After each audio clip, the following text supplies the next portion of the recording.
Hello guys, আসসালামু আলাইকুম। কেমন আছেন সবাই? আলহামদুলিল্লাহ, আমরা ভালো আছি। তো আজকে নিয়ে আসলাম চিংড়ি মাছ দিয়ে ডালের বড়া। তো এর জন্য যা যা লাগবে আমার নিয়েছি, আগে থেকে আমি মসুর ডাল ভিজিয়ে রেখেছিলাম, 1 ঘন্টা আমি বেটে নিয়েছি। সাথে দিয়েছি 1 কাপ পরিমাণ পেঁয়াজ কুচি, কাঁচামরিচ বাটা, 2টা রসুন বাটা, 1 টেবিল চামচ জিরে বাটা, 1 ইঞ্চি পরিমাণ আদা বাটা। আর চিংড়ি মাছগুলো আমি ভালো করে ধুয়ে পরিষ্কার করে নিয়েছিলাম। এই ছোটো চিংড়ি মাছ তো পানি থাকলে পাতলা পাতলা হয়ে যাবে, বড়াগুলো খেতে ভালো লাগবে না। তো এত বাছার পরেও কি একটা ময়লা দেখা যাচ্ছে, থাকবেই। তো এগুলো উপকরণ দিয়ে আমি ভালো করে মেখে নিব। মেখে নেওয়ার পরে আমি দিয়ে দিব স্বাদ মতো লবণ, পরিমাণ মতো হলুদ এবং ধনিয়া গুঁড়ো দিয়ে আমি এটাকে ভালো করে মেখে নেব। বাজারে গিয়েছিলাম, চিংড়ি মাছগুলো সবসময় পাওয়া যায় না, তো খুলনাতে মাঝে মধ্যে এগুলো পাওয়া যায়। তো আমি আনি। তো একটু বর্ষা হলে ভালো হতো, গরম যেহেতু খেয়ে পানি পিপাসা পাবে প্রচুর, তো পানি খেতে হবে। তো আমার মাখানো হয়ে গেছে, চুলায় বসিয়ে দিলাম একটা প্যানে দিয়েছি সাদা তেল।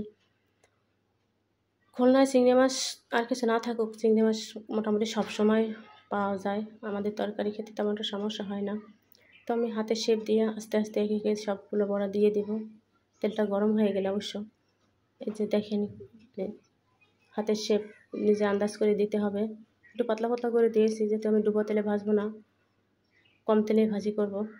গরমে এত ডুবো তেলে ভাজি করলে গ্যাসের সমস্যা হতে পারে। তো আস্তে আস্তে আমি সবগুলো দিয়ে দেবো একে একে। দিয়ে আমি অপেক্ষা করব। সবগুলো আমার দেয়া হয়ে গেছে, অপেক্ষা করব এক সাইড লাল লাল করে ভাজা না হওয়া পর্যন্ত।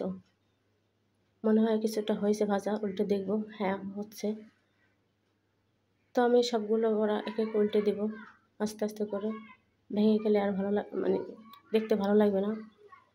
তো হয়ে গেছে আমার এক সাইড উল্টানো, উল্টা হয়ে গেছে।